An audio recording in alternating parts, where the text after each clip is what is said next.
Welcome back, everybody, to the Angel Research Podcast. It's been a while. My name's Jason Freiert, and I'm here with the one and only Brian Hicks. This is our special edition episode.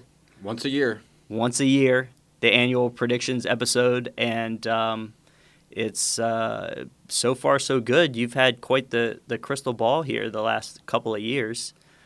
Should we recap some of your prognostications? The predictions I made last year, it was about this time last year that we had our podcast, and I made some pretty specific price targets for 2024. I had the Dow going to 43,951 this year. It hit a high this year of 44,486. I had the S&P 500 going to 5,900. It hit a high this year of 6,017. I had the NASDAQ going to 21,537, but that was a 2-year price target. It hit a high this year of 19,366. Gold, beautiful gold. I had a price target of 2,573. Blew through that. It hit a high this year of $2,768. Silver, I actually didn't give a price target for this year for silver, but I did make a price target for 10 years out, and that was $152, Jason, for that. But now I'm really all in on silver, and so now I've got 1 year, 3 year, 5 year, and 10-year price targets for silver. And if anybody wants it, I wrote a white paper on gold and silver and where I think gold and silver is going over the next 10 years. I think this is a major historic bull market for gold. Some of the price targets that I have for gold would shock people. So let's talk about your previous, because that's last year. And the year prior, I think the predictions were actually even closer. I think you were within 1% on both the S&P and the Dow predictions. Yep. And then we, of course, basically recorded the first one back in 2022 at like the exact bottom of Bitcoin. And here we're sitting, Bitcoin's almost at 100,000. Maybe by the time this is released, it'll be above 100,000. Yeah, and again, we can show footage of our 2022 predictions podcast where we all called this was the bottom for Bitcoin. I do obviously dabble in the crypto, and just the contrarian indicators that I got over the past 2 days from friends and family, like asking if it's time to buy. Yeah, and then exactly. Time to buy or time to sell? Well, it's been mixed. So the people that I have been conversing with since, I was first in crypto hard, in 2012 to 2014, they're asking to buy. And I said, yeah. So because I think this event is pretty a big event as far as, basically the exchange is in the Bahamas, and it was over leveraged, and the guy, I don't know exactly what the deal was. He asked the Binance guy to basically buy him out because they had the FTT tokens on their balance sheet and were gonna sell them. And I think he basically was like, look, if you don't buy us out, like, your tokens are gonna end up being worthless, and and it might echo through the entire market, which it kind of has. So it's a pretty big event, and the fact that it has shown a little bit of resiliency as far as, like, I say only going down 20%. That's like kind of normal in crypto. So I think this might be the final shakeout before we get ready to head up. I would say this, I've told this story before. I knew when the top of the crypto market was. It was late last year, and I hate saying this because they're my family members, they're my nephews. But I was on a road trip with my siblings and some of their children, which are my nephews. And during this entire road trip, this was in November of 2021, they just kept peppering me with questions about crypto, and they knew the lingo. They knew the jargon. They actually impressed me with how much they knew about investing. But the fact that they were asking me about crypto, and they're young. So I was like, and you remember, Jason, I was like texting you. I was like, guys. The top's in. It's top. The top and that, is in. Yeah, I mean, I could probably go back in my text. It was probably like right near the top.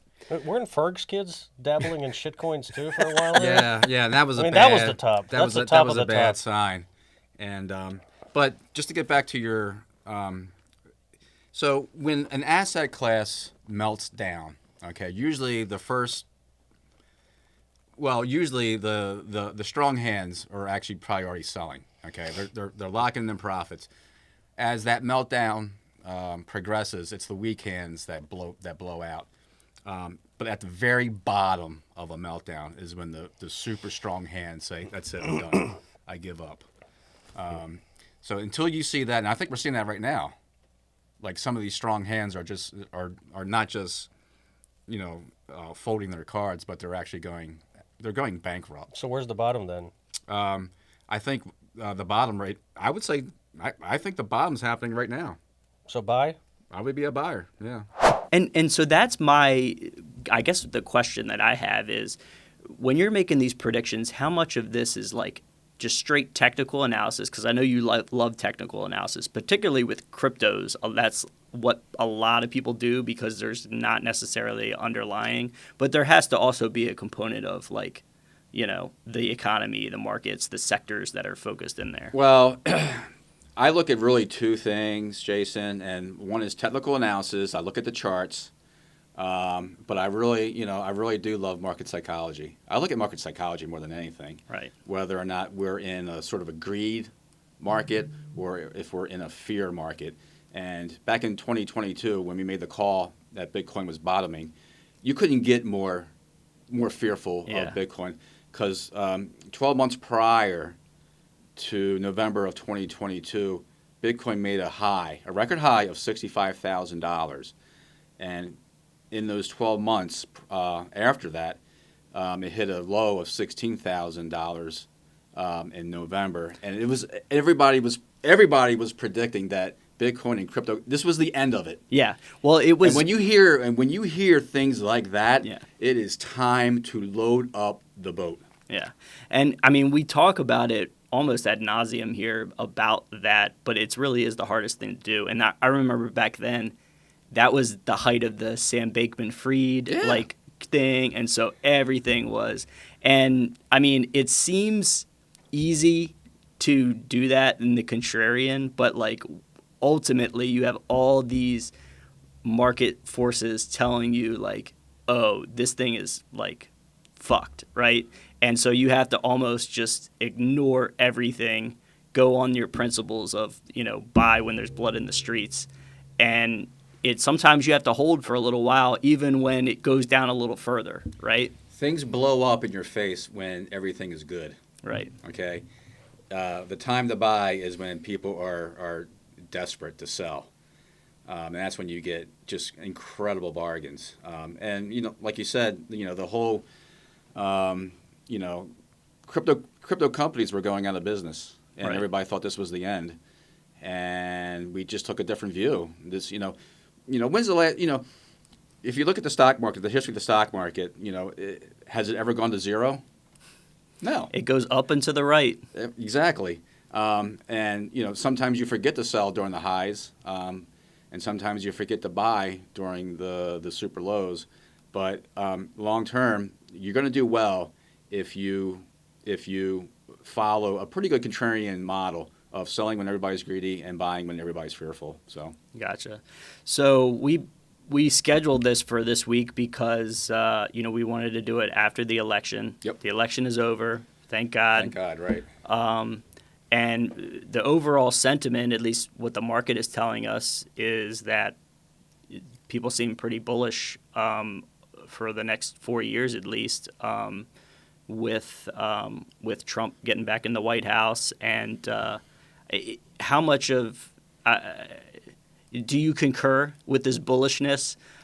I concur with do you this concur? bullishness. And how much of it is what you think Trump could do, or is it more just like getting rid of the people that were in there before? Because last time, look, the market did great during the first Trump presidency, right? The stock market, the economy was doing well.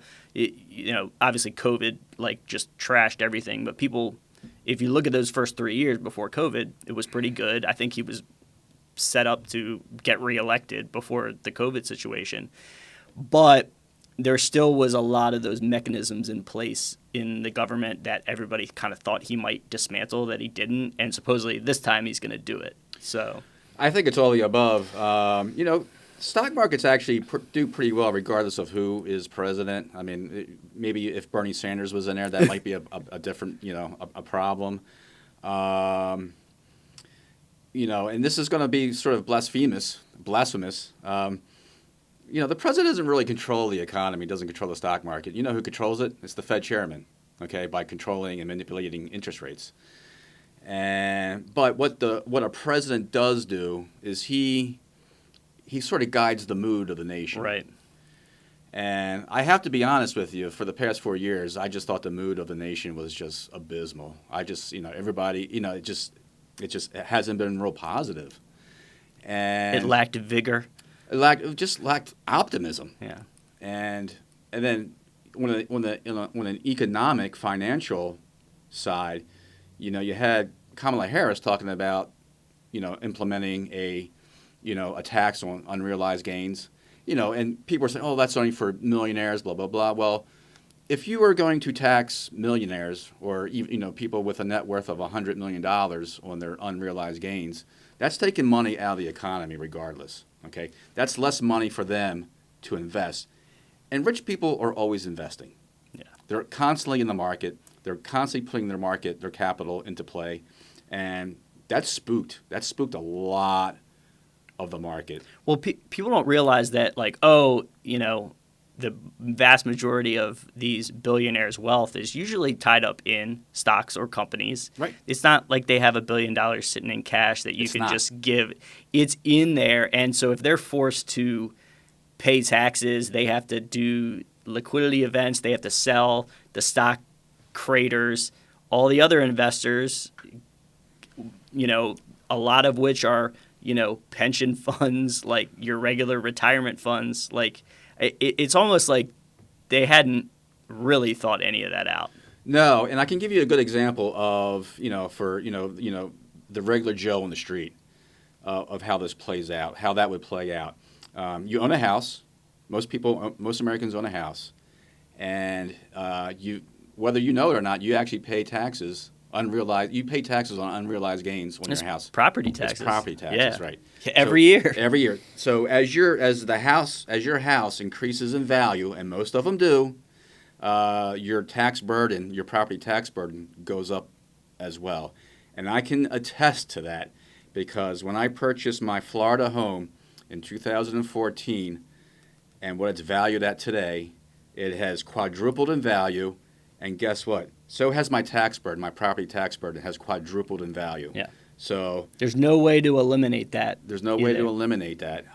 So when you say it's only the super wealthy that would be affected by that, well, that's bullshit. Every American who owns a house has to pay a tax on an unrealized capital gain. And it's even worse because it's not like when the property value goes down, you get some of that money back that you paid the year before. You know what I mean? And so they never mentioned too, do you get a refund for unrealized losses? Right. No. I don't even think that proposal is actually serious. And imagine if you're cash strapped and you have a big property tax burden. Where are you going to get the money to pay that property tax? I just don't think politicians on the left realize how much that affected the American psyche when they started talking about taxing unrealized capital gains. Yeah, well, even if they thought it wasn't going to affect them, it's still, they're creating this sort of victim and us against them mentality that people, like you said, they're kind of just tired of it. People are tired of it. Yeah. So overall, it seems like, there seems to be positive, at least market psychology coming into that. So as a contrarian, though, when would you we talked about Bitcoin. When do you look at like, hey, it might be a little frothy to take time like Today. Today, No, because it's about to hit 100K. I've actually have been talking to some people about this. Yeah. I get nervous when everybody's bullish. Right. And everybody's bullish right now. And I have to.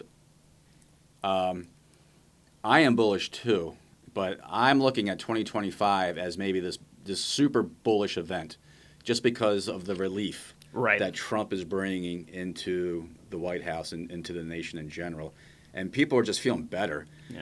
And to give you an idea, Jason, of what is happening right now, I wrote down some numbers here on catalysts for 2025 of what I think is going to be a super bullish event.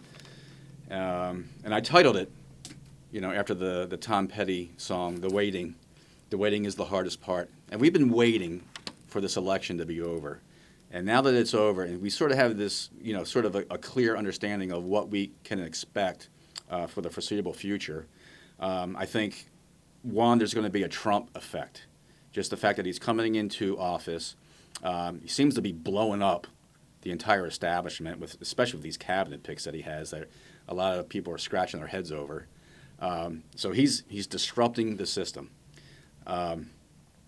The other thing, too, is we are still sitting on a record amount of cash sitting on the sidelines that was waiting to see what this election was going to, how it was going to end. There's over $7 trillion in money market accounts, and there's $2.4 trillion in U.S. Treasuries. That's a record amount. And so I went back in history and I wanted to see what was the lowest amount of cash ever sitting on the sidelines in the past 20 years. And in 2007, there was $2.5 trillion sitting on the sidelines. So if the $9 trillion that we have now goes down even to even close to 2.5, goes back into the stock market, and you're going to have all that cash chasing assets, whether it's Bitcoin, whether it's the Dow, S&P 500, gold, silver, whatever, they're all going to benefit. And in 2007, it was all going after real estate, right? Well, before. Yeah. Well, actually, here's the thing about investments. They all compete. All investment assets compete for capital, whether it's gold, whether it's housing, whether it's the stock market, whether it's Bitcoin, and whoever provides the best return on investment is going to, it's going to get the lion's share of the investment speculative capital. In 2007, it was gold. Right. It was gold and silver, because people were a little bit nervous about the sort of the debt coming out of the housing market and how that was going to be resolved. But we do have a big debt problem, a national debt problem. Right now, we're sitting at $35 trillion debt. It's even worse when you take into unfunded obligations. If you calculate that, the U.S. is looking at about an $89 trillion national debt. We just crossed the Rubicon about a month or two ago when we started paying, I think it was $3 billion per day on just the interest on our debt. That has to be addressed. And Trump says he's going to address it with Tariffs. Well, with Elon Musk and with the whole sort of the Department Doge. the Doge. Department of Government Efficiency. Right. I'm very curious to see if that actually is a thing. They're acting like it, which is wild. Have you seen Vivek's proposal that if you work for the federal government and your Social Security ends in an odd number, you're out? I haven't heard that. Or even number. I don't know which one. So that's his way of reducing government by 50%. I don't know how much is actually of the government spending is actually into employees. I think there's a lot into stuff that ends up going to contractors and all this kind of stuff that is just really wasteful. So I'm hopeful with that. But more so, I think maybe the fact that the Republicans control the entire, the Congress now, and they seem to want spending cuts as well. But it also seems like there's no, for the past, I don't know, 20, 30 years, they kind of spending never gets cut. You know what I mean? Even Trump's first time didn't they didn't cut spending. You know, I have an old mantra. You know, divided government is best for the economy, and right now we have like a super unified government. So does that concern you at It all? does concern me. Yeah. The only caveat that I would say is Trump is he's a different kind of Yeah. politician. And if he actually believes in what he says, it could be different this time. But I'm always hesitant to say those words. It's different this time because it usually never is. But just to get back real quick, Jason, I have three catalysts for 2025. One is the Trump effect. One is the record amount of capital sitting on the sidelines, and the third one is don't fight the Fed. It appears the Fed is going to cut 125 basis points next year, and that would take interest rates down to about 4.25%. Now, to give that some perspective, during the dot-com boom of 1995 to 2000, the interest rates averaged over that period was 5.6%. So 5.6%, and we had the greatest tech bull market in the history of the world. And so next year, the interest rates could be lower than that. And so you sort of have a friendly monetary policy with the Trump effect and cash that's going to get a better yield going into the stock market. So those are my three factors. I believe that next year is going to be I don't want to say historic, but it's going to be a big, big winner. So let's talk about specific sectors in the market because it sounds like all good. It almost sounds like you can't lose. Yeah, I think so. But like you said, everything competes, right? If you just put most of the time, I mean, based on your predictions, you just put your money into SPY, S&P, you're gonna do okay. We're all obviously also trying to outperform the market. So that's why we exist, right? Yeah. So what are some sectors that you're thinking are gonna outperform? Well, the market? I'm still very, very bullish. I think we're still behind this thesis of the commodity supercycle, and I believe gold and silver are going to do dramatically well over the course of the next 4 years. So we like mining, and we specifically like junior miners, and we do have a very specific, I would say, special opportunities play regarding our military, our military, and some of the shortages that we are facing because we took our eye off the ball when it came to some of the materials that we need to keep a standing army. Well, didn't we send it all the stockpiles over to Ukraine? Yeah, well, the shortages, we're facing a shortage of almost everything from soldiers to ammo, material, and I've been reading a lot, talking to a lot of people that are on the inside, and they are very, very concerned, almost in a panic, that if we go to war, and you can say that we already are in a war, but if we go into a full-fledged, world war like we did in World War II or World War I, the supply that we have of munitions, say bullets, bombs, missiles, artillery shells, we only have a 3 to 6 month supply of that.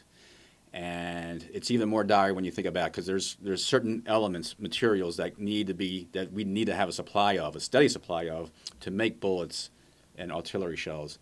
And one of those is we call the Department of Interior back a couple years ago released a list of 50 critical elements that the U.S. needs to secure right now. On top of that list is something that we call Essential Elements 51.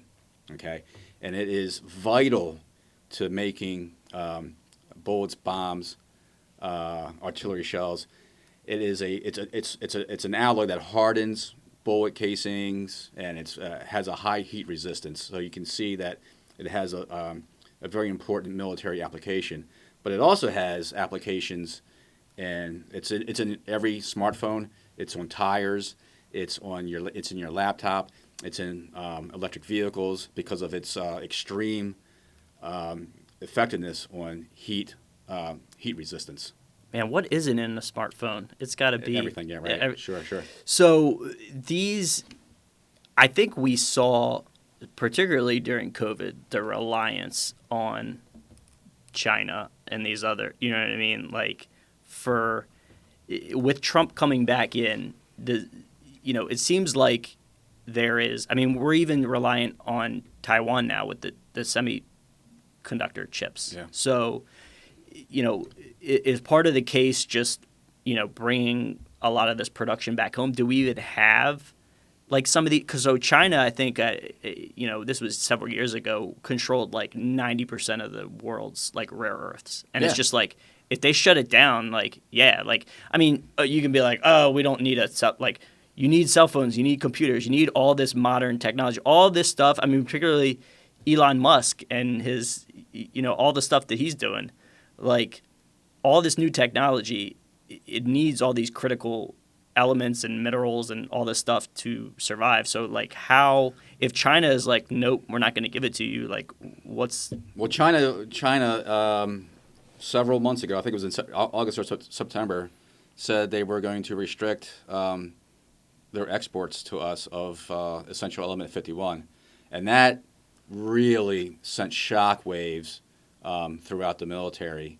And there's only three ways to play. Like, if we were able to get a domestic supply of that element, there's only really three ways to play it in terms of the public stock market, and those stocks have literally taken off. And just let me give you a couple, just some stats. There's three plays. One trades for 75 cents right now, Jason. It's up 195% this year. Another one is up, trades for 59 cents, is up 1,421% this year. And it's at 59 cents and it's up that much? Right, exactly. And then the big one, which trades for $9.50, is up 203% year to date. So somebody in the know, and these companies are actually getting funding now, particularly the $9.50 one is getting funding from the Pentagon and is getting a major loan from the U.S. government to get a mine that used to produce this material, and they closed it in like the late 1990s because all that material was coming from China. Right. And now that China has turned off the tap, we're stuck, and now we're scrambling to find a domestic supply of this element. So this is going to be, in my opinion, there's going to be a lot of money to be made very quickly. But if Trump is good on his word saying that he wants to be self-reliant. Right. And just cut regulations. So it's interesting. After he was elected, oil sold off, because people were thinking, oh, we're going to be able to bring more supply, and I'll have Keith on here in a little bit to talk about the dynamics of that because he's like deep in the weeds on all the oil market stuff, particularly the U.S. But the prevailing opinion is overall there's just going to be regulation cut, so we're going to be able to drill more. We're going to be able to mine some of these elements. I think people are also starting to realize, do you want to not only be reliant on China and some of the others, but the Congo where we're getting some of this stuff, cobalt and stuff, where they're basically using slave labor and stuff like that. Yeah. When we mine in the U.S., despite what some people might think, they're not going to allow children to mine these stuff. It's heavily regulated in terms of the safety and all this kind of stuff. It's very hard to get these things started. So even just cutting a little bit of red tape, it's still going to be the safest place on earth to do it. So it sounds like not only oil, but maybe a lot of these critical elements. We talked about lithium, that we're going to need for batteries and stuff like that. We have we have an abundance of lithium here in North America. I love, look, the market loves what Trump is saying, whether it's just rhetoric or if he really means it. Right. He's talking about creating a U.S. Bitcoin strategic reserve. He's talking about creating a U.S. national sovereign wealth fund. He's talking about really just capitalizing on the assets that America has. And I went and did some research on that. Like, if we were to add up all the assets America has, whether it's real estate, human capital, our natural resources, it comes in anywhere between 260 trillion and 390 trillion dollars. So I think we would be stupid to say, hey, we're not going to go, mine this or mine that, and send it over to Africa or wherever to do the mining. It's almost selfish. It's selfish of us on a different scale of trying to pawn off the mining of things to other nations. Yeah, absolutely. If you know what I mean by that. Yeah. It's like, we'll let them deal with it, and we'll just buy it off of them, where we have this abundant No, supply. and people get to, feel good about themselves because, Right. there's not a mine, that is within 200 miles of their house. Right. So it's commodities, Supercycle, anything that you've been talking about that for a while. And it's interesting because we talk about these things. It's like, it's not like you make these prognostications and these trends in the head here, and then it just starts off, tomorrow it's going to go to the moon. Some of these things take time, right? Some of these things take time. And they are long-term trends. Right. These are long-term trends, and they give you sort of a perspective on this, on why we are so bullish on commodities. Year to date, gold has outperformed the Dow, the S&P 500, and the Nasdaq. Gold is up 27% versus the Nasdaq 25%, which is, in terms of all the major indices, Nasdaq is still the hottest index out there. Gold has beaten it. Silver has beaten them all. Silver is up 31% this year. Okay, so that is going to continue, in my opinion, for the next 10 years. And I've done an exhaustive research on this, and all I did really is I went back to the previous gold and silver bull market, which started in around 2021 and ended in 2011. And I like to ask people, my price target. Let me give you my price target, Jason, for gold. My 10-year price target. Record this timestamp. Well, I'll give you my 3-year price target for gold is 3,678. My 5-year price target is 5,668. My 10-year price target is $16,402 an ounce. And that is a shocking number. But if we had a time machine, Jason, we went back in 2001 and we told people, hey, we think gold is going to 2,000, when at the time it was trading for $278, I think it was. People probably did laugh at us when we said that. Oh, no, we have clips of, CNBC, like, saying, what? You think gold's going to be 4 digits? Back when it was only, 600 and stuff like that. So it is kind of hard, and it's interesting, too, for people to wrap their head around some of these large numbers, because the numbers get larger, but the percentages oftentimes, like, humans can't wrap their mind around percentage gains. And then when you get into the exponential side of things, they can't even wrap their head around. So, like, all of this stuff that's happening in the technology sector, with, AI and supercomputers and all this kind of stuff, they still, I think people are starting to realize it, but they still can't understand just how quickly things are moving. Things are moving quickly, and whether it's AI, whether it's crypto, whether it's renewable energy, those 3 asset classes are commodity intensive. Okay, so they need a lot of commodities to make these things work. Basically, electricity.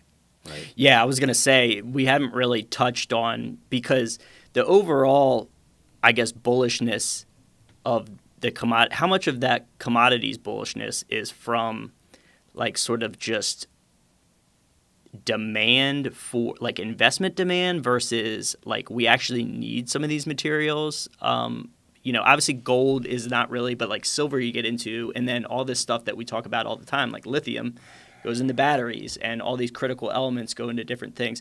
Is it mostly just like, look, all this technology, all this buildup that we need, it's just going to drastically increase demand, which increase prices? I think it's both. It's going to be both. Now, for instance, with gold, gold, historically has just been for jewelry.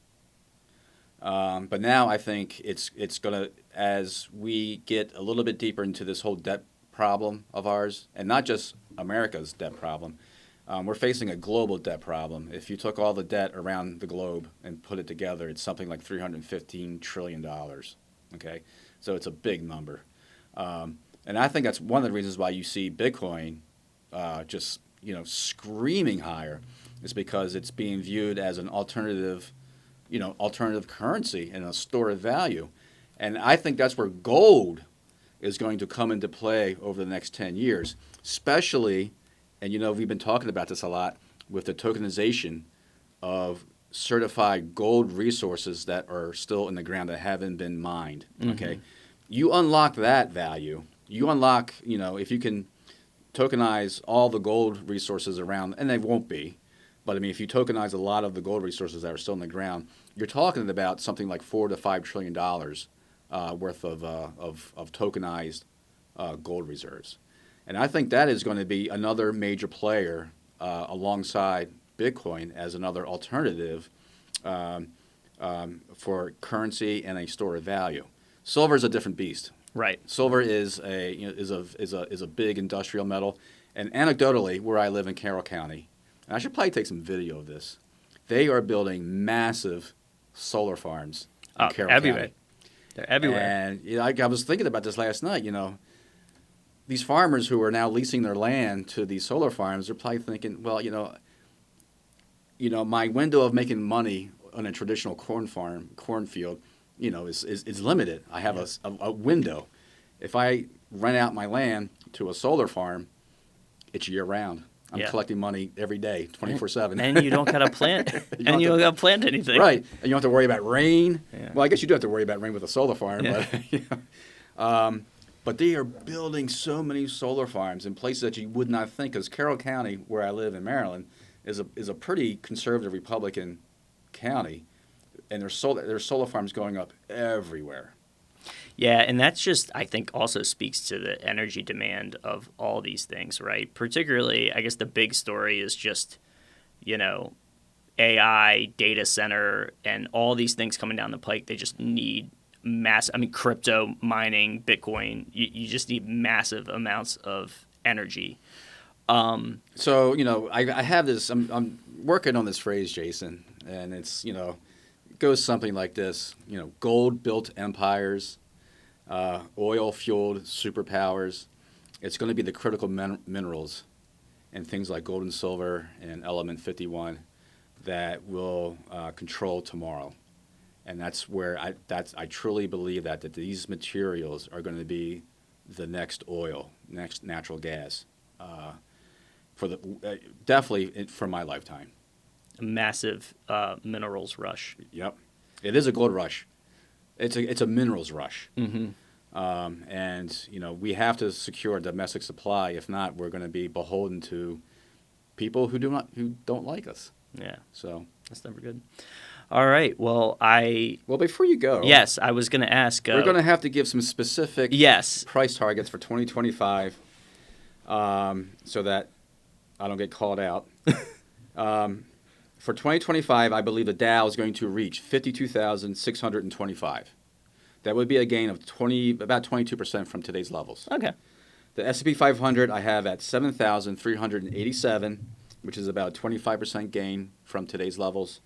I have the NASDAQ going to 24,877, which would be a 31% gain from today.